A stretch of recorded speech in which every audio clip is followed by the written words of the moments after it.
they're going to foul them, don't let them get their arms up. Yeah. You know what I mean? And then again, having to guard Kobe with all them pump fakes. Once I got tired of the pump fakes, I'll just foul the fuck out of him. Like, you go get that at the line, bro. Damn, so you had to find a way to survive. Yeah. You know what I mean? You had to find a way to survive and make your niche. And, you know, once I was able to do that, you know, the career kind of came along with it. Was that the hardest person though for you to guard in the league? Yeah, I missed MJ by a year. So I kind of feel like Kobe's skill set was, you know, obviously, you know, you look at Bron's greatness and the all-time leading scorer and top 5 in assists and KD's effortless scoring and T-Mac scoring and Paul Pierce's scoring. But Kobe was different from attacking. He nothing was preconceived. He would look at you and how you're lined up or how you're swiping at the ball and then attack any weakness he saw. So it was more of a mental game than anything with him because he was going to try to destroy you mentally and outthink you the entire game instead of depending on anything else. Yeah, who's a name that, you know, people don't mention that's a tough cover that you came across? I think 2 guys that I think were good players, had the skill sets to be great players. And I don't say that I say this with all due respect, no disrespect intended, but Rudy Gay has so much motherfucking game. 2K legend. And then Jeff Green has so much game. Both them dudes on both sides of the ball.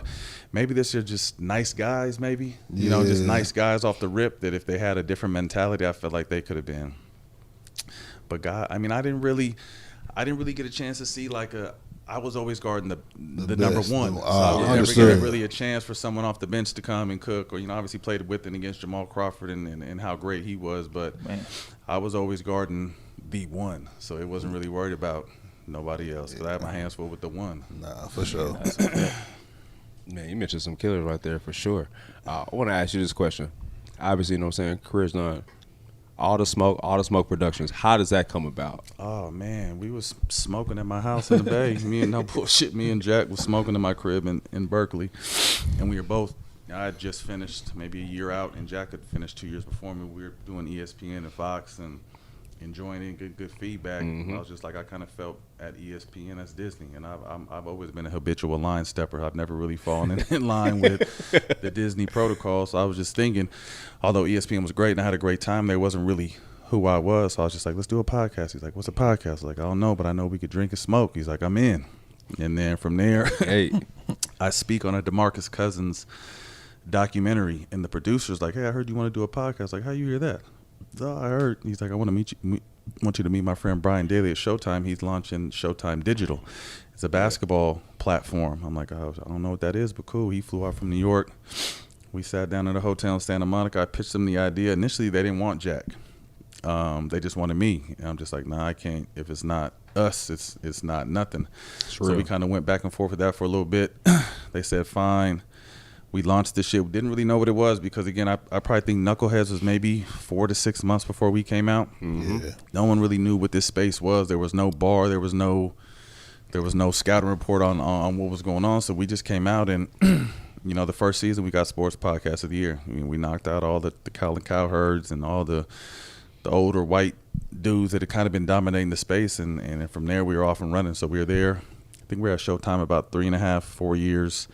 And we started hearing whispers about Paramount was going to come and buy Showtime, and they didn't know if the sports side was going to last, which was crazy to me because as big as we were at the time, and then Showtime boxing was as big as it's been in years. So when we started hearing that, you know, although people started panicking, I'm like, what? You know, I was someone too, obviously, with being the talent and helping create. Like, I was also the one in our first couple of years negotiating our deals, so I got to see behind the curtain and learn the game. So, you know, when it was time to make a decision, like, let's start our own shit. I launched the company, told Brian Daly at the time, he, you know, was figuring out what was going on. I was like, you know, once everything clears, you took a chance on us. We owe a lot to you. We got a position for you, me, Stack, and then our homeboy Jelani, and we launched this thing. And we went live as a company the beginning of last year and signed a big deal with DraftKings, and a little bit over a year and a half now we're vertical in basketball, boxing, MMA. We're just launching NFL. We're in talks with MLB to be doing some stuff with them.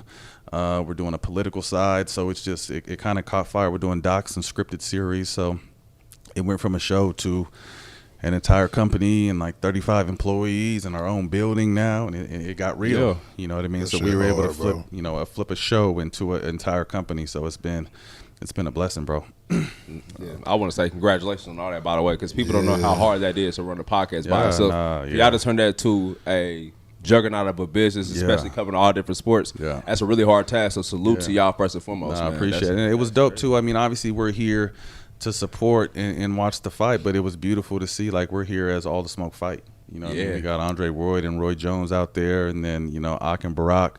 We got our fighting and morning combat, so we got our fighting side, and then me and Jack were kind of just in here, just to show face and talk a little bit of shit. But really, this is us supporting the boxing side of our company, and it's crazy. You know what I mean? To think like a podcast of two dudes smoking weed, talking shit, turned into like this will be a couple $100 million company in the next few years. Man, no, that's Couple that's $100 raw, million. bro. Ain't that true? Did you always see yourself in some type of media form though after the Never NBA? seen it, bro. To be honest with you, like my first job when I retired, because I invested well. So when we won the championship with the Warriors, I still had 2 years left on my deal. So when I decided to retire, I gave myself a 2-year window to kind of chill out and figure out what was next. And media was never on the page. My first real thing I was adamant was being the shield for current players smoking weed. So I was flying back and forth, meeting with the PA and meeting with the league about understanding this plant, studying this plant. You guys are pumping us full of these pills that are masking one thing and causing long-term effects, and you're killing people's career because we smoke. Like, you guys got to really start taking a look at that. So, we pushed that line for a couple of years, and, come bubble time, they stopped testing, and then, they haven't tested since. So that was kind of like my first mission as a former player myself, and shout out to Al Harrington, my dog over at Viola. Shout out to Al. Yeah, we were really just trying to push the line and waking the NBA up. So I like to think that we had a small part to do with that. And then, a friend of mine just said, you're so well spoken in your interviews, you should start doing media. But you got to think, like, my career caught the tail end or the beginning of social media, like with people really speaking up and kind of doing their own thing. Like, we didn't have in 2002. What the media said was it. So, my generation, we didn't really fuck with the media. There was obviously some people you respected and you were cool with, but there was a lot of people with hidden agendas and motives and with twist shit. So it was almost like talking to the cops. So I didn't really fuck with the media, but my friends just like, if you don't like it, help change it.